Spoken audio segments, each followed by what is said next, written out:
धर्म की डगर पर राजनीतिक दलों की सुगबुगाहट विश्लेषण पर विशेष कवरेज। आपका बहुत बहुत स्वागत है इस विश्लेषण कवरेज में। मैं हूं महेश बहुगुणा।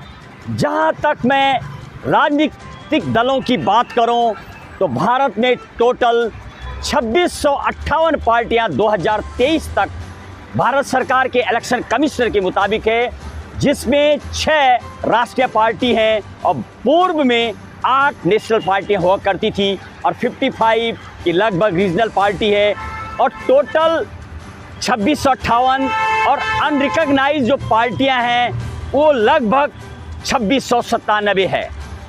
और यदि मैं वर्तमान के राजनीतिक दलों की सुगबुगाहट की बात करूं तो लगातार 22 तारीख को राम भगवान के जो मंदिर की प्राण प्रतिष्ठा होनी है अयोध्या में, इसको लेकर के राजनीतियों में लगातार जो खींचतान देखने को मिल रही है, ये मानो तमाम मीडिया से लेकर के और जो जनता है, खास तौर पर राजनीति के माध्यमों से जनता को लुभाने का प्रयास कर रही है। सबसे पहले यदि मैं बीजेपी सरकार की बात करूं, बीजेपी दल की बात करूं, तो बीजेपी ये तो बहरहाल बिल्कुल कुछ ऐसे विद्वान और धर्म गुरु हैं जिनका ये मानना है कि प्रधानमंत्री नरेंद्र मोदी जो यहाँ पर मुख्य यजमान के रूप में उस प्राण प्रतिष्ठा के मुख्य अग्रगणी हैं, उसमें किसी धार्मिक गुरु को होना चाहिए, न कि सरकार के किसी भी पार्टी के प्रतिनिधि को अग्रगणी होना चाहिए, क्योंकि एक कार्यदायी संस्था है। कर्म क्षेत्र का काम किया है बीजेपी ने, ये तो बहरहाल सही है। क्या वास्तविक बीजेपी मंदिर का जो उद्घाटन होना है, इसको लेकर के 2024 के जो चुनाव होने हैं, क्या उसको लेकर के चल रही है?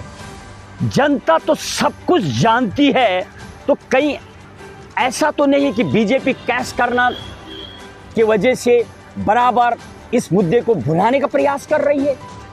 और यदि मैं कांग्रेस की बात करूं तो मानो कांग्रेस भी दो धड़ा बटा हुआ सा नजर आता है, क्योंकि जो कांग्रेस को निमंत्रण पत्र मिला है उसमें कांग्रेस पार्टी के जो केंद्रीय नेता हैं उन्होंने न जाने का फैसला लिया है।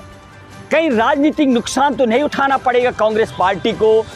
मल्लिकार्जुन खड़गे जो अध्यक्ष हैं, सोनिया गांधी, राहुल गांधी, कई ऐसे नेता जो इसको आरएसएस और बीजेपी का निमंत्रण मानते हैं, उन्होंने सोच करके जाने के लिए मना कर दिया। लेकिन दूसरी तरफ राजस्थान के मुख्यमंत्री गहलोत और उनके बेटा ने साफ शब्दों में इस निमंत्रण को स्वीकार करते हुए 22 तारीख को रामलला के प्राण प्रतिष्ठा में जाने का निर्णय लिया है। तो कहीं ना कहीं दो धड़ा नजर आता है। और यदि मैं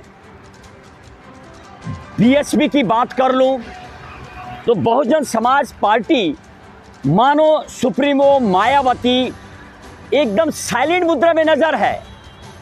आखिर क्या है इस साइलेंस के पीछे, ये भी जनता सोच रही है। और यदि सपा की बात करूं, समाजवादी पार्टी के जो वर्तमान में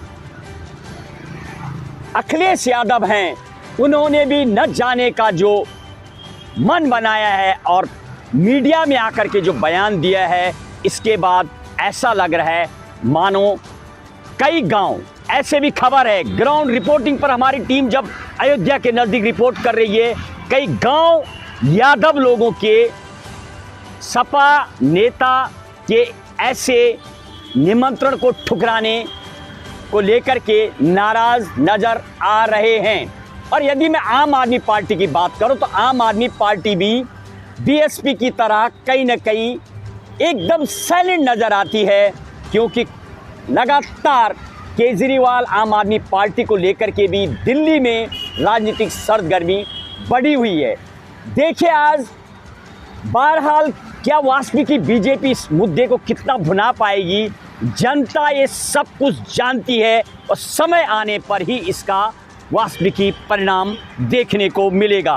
बहरहाल सरकार ने और सुप्रीम कोर्ट के फैसले के बाद मंदिर बना दिया गया और अब वहाँ पर आने वाले समय में मस्जिद का भी निर्माण होगा, वहाँ पर भी भव्य मस्जिद बनेगी, ऐसा भी लगातार मीडिया से निकल के आ रहा है। देखिए, राजनीतिक दलों के वर्तमान में देश में चल रही सुगबुगाहट पर विशेष विश्लेषण। मैं हूं महेश बहुगुणा, देखते रहिए अमन न्यूज।